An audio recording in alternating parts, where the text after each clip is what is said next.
সর্বশেষ যে কথাটা আমরা শুনবো এখন সেটা হলো নবী করিম সাল্লাল্লাহু আলাইহি ওয়াসাল্লাম আজকের এই দিনে জনগণকে উদ্দেশ্য করে কিছু কথা বলেছিলেন। এই কথাগুলো বলে তিনি আজকের হজটা শেষ করেছেন। আমরা অনেকেই এই ভাষণটা সম্পর্কে জানি না। আমরা অনেক ভাষণ নিয়ে এখন গর্ব করি। নবী করিম সাল্লাল্লাহু আলাইহি ওয়াসাল্লামের এই যে সর্বশ্রেষ্ঠ ভাষণ, এটা কতজন জানেন? বিদায় হজের ভাষণ। কতজন জানেন বিদায় হজের ভাষণে নবী সাল্লাল্লাহু আলাইহি ওয়াসাল্লাম কি বলেছিলেন উম্মতকে? আমরা একটু আপনাদেরকে শোনাবো, শুনিয়ে ইনশাআল্লাহ লেকচারটা শেষ করব। নবী করিম সাল্লাল্লাহু আলাইহি ওয়াসাল্লাম আজকের এই দিনে 31টা বিষয়ে উম্মতকে নির্দেশ দিয়েছেন। 31টা বিষয়, সবগুলো বলার সময় পাওয়া যাবে না, আমি কয়েকটা কথা বলছি।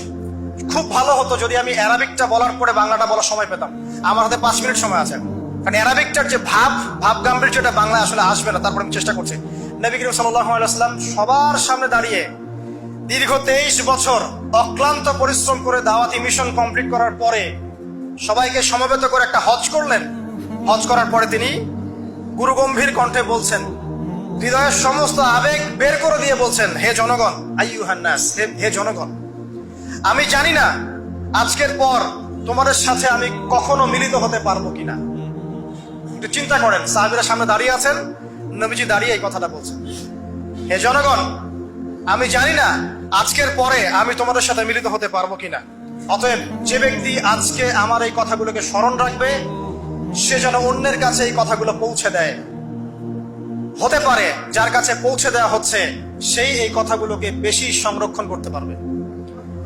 আল্লাহ পাক তার প্রতি রহম করুন যে আমার এই কথাগুলোকে অন্যের কাছে পৌঁছে দিবে।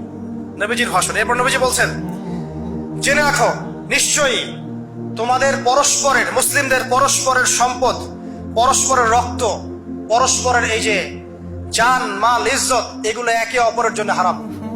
মুসলিমদের পরস্পরের রক্ত, পরস্পরের ইজ্জত সম্মান একে অপরের জন্য হারাম। এর হানি করা একে অপরের জন্য হারাম। ঠিক যেমন আজকের এই দিন হারাম, এই শহর হারাম, এই মাসও হারাম। নবী করিম সাল্লাল্লাহু আলাইহি ওয়াসাল্লাম বলছিলেন, জেনে রাখো 3টা বিষয়ে যেন তোমাদের অন্তর কখনো খেয়ানত না করে। 3টা বিষয়ে তোমাদের অন্তর যেন কখনো খেয়ানত না করে। 1, তোমরা যে কাজটাই করবা শুধু আল্লাহ পাকের সন্তুষ্টির জন্য করবে। তোমরা যে কাজই করবে শুধু আল্লাহর সন্তুষ্টির জন্য করবে। তোমাদের শাসক বর্গের কল্যাণ কামনা করবে। তোমাদের শাসক বর্গের কল্যাণ কামনা করবে। 3 নাম্বার, মুসলিমদের জামাতকে আঁকড়ে ধরে রাখবে। মুসলিমদের ইউনাইটেড কমিউনিটিকে আঁকড়ে ধরে থাকবে। এই 3টা বিষয় পালনের ক্ষেত্রে তোমাদের অন্তর যেন খেয়ানত না করে।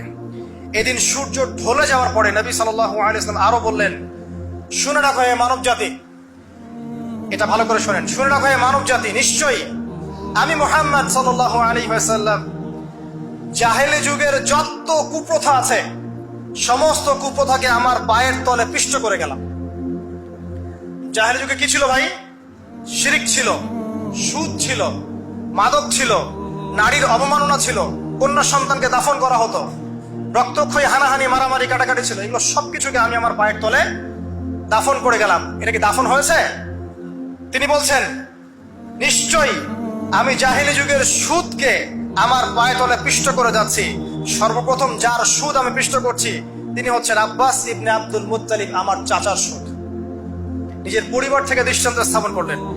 তিনি আরো বললেন, হে উপস্থিত জনগণ, তোমরা মেয়েদের ব্যাপারে সতর্ক থাকবে এবং তোমাদের স্ত্রীদের ব্যাপারে সতর্ক থাকবে, তাদের হকের ব্যাপারে সতর্ক থাকবে, কেননা তোমরা তাদেরকে আল্লাহর কালিমার মাধ্যমে হালাল করে নিয়েছো। অতএব তাদের ব্যাপারে তোমরা সতর্ক থাকবে।